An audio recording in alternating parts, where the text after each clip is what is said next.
What's up guys, and welcome to Puddle. This is a game that released earlier this week on the PlayStation 4. Picking it up will actually get you a cross-buy between PS4, PS3, and PS Vita. It's a really cool, I want to call it a platformer as much as it is a side-scroller. It's really like a zen, relaxing type of physics side-scrolling game. I have to say the console of choice would probably be the PS Vita because of how it plays and how simple it is. I feel like that's the most fun console to play it on, like burn a few hours while you're out on the road or something like that. But let's hop in and I'll show you the game. It's very cool how it works, how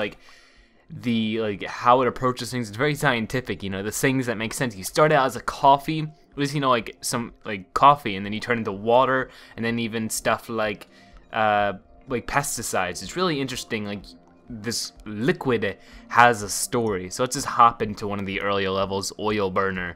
And these levels are usually short and concise, but still fun and challenging. Okay, let's hop in. And basically the controls are very simple. There's only two buttons I'm going to be using, the R2 and L2 buttons, and they sort of tilt the screen.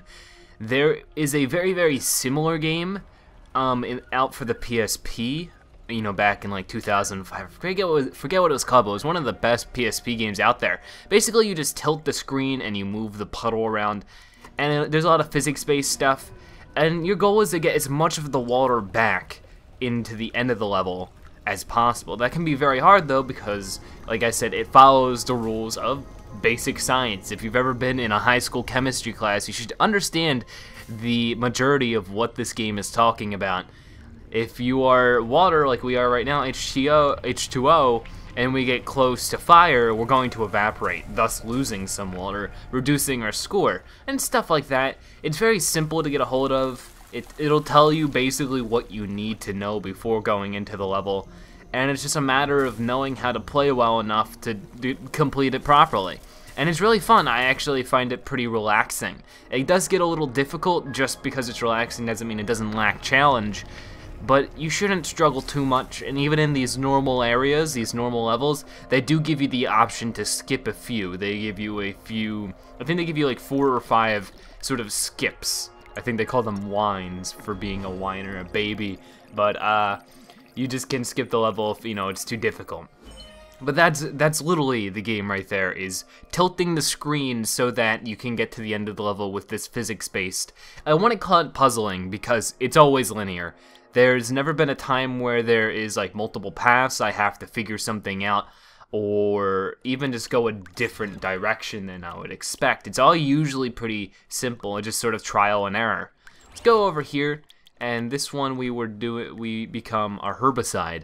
And it's cool, it'll tell you like some stuff, like real facts. It's like, this is a weed killer, dissolves on contact with sundews and stuff like that. And, you know, from my knowledge, it's really, really accurate. I think it's really fun. This was published by Nico Games, I believe it's called. They've published a lot of cool games. And this is just another solid one. We want to sit on these branches and weigh it down.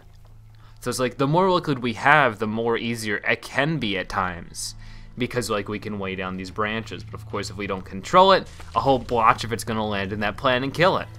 And it's definitely just getting comfortable with what you're doing and try to make your way to the end. Now we can burn this plant away so that we can make our way down here. We gotta be careful though, because now we gotta burn through these vines, which can be, you know, dreadful, because we could very easily fall in the red goop. Not the red goop, but the red flowers. Oh boy. Oh boy. Like I said, it's always very linear. There's only one thing to do and only one way to get there. And I haven't seen any like extra paths for collectibles or any reason to explore. It's just all about that one main goal of getting to the end. And that makes it very zen, it makes it very relaxing, but it doesn't make it entirely replayable. Of course, you can have the extra challenge of trying to beat it without losing any liquid, or doing it within a certain time frame, and of course that'll increase your score. After you beat the main game, you can even play through it on a harder difficulty. It's stuff like that, but it's like, I honestly would not see myself wanting to replay this game after beating it. It just doesn't seem like it has that quality to it. But I've played it for a good hour or two already, and I'm not really, you know, super far into the game. I've experienced a lot and I've enjoyed a lot, but I wouldn't say I'm like halfway even through it. So there is definitely a lot of gameplay, and I feel like it's definitely an enjoyable title to pick up if you're looking for something a little interesting, a little new. Here's our score.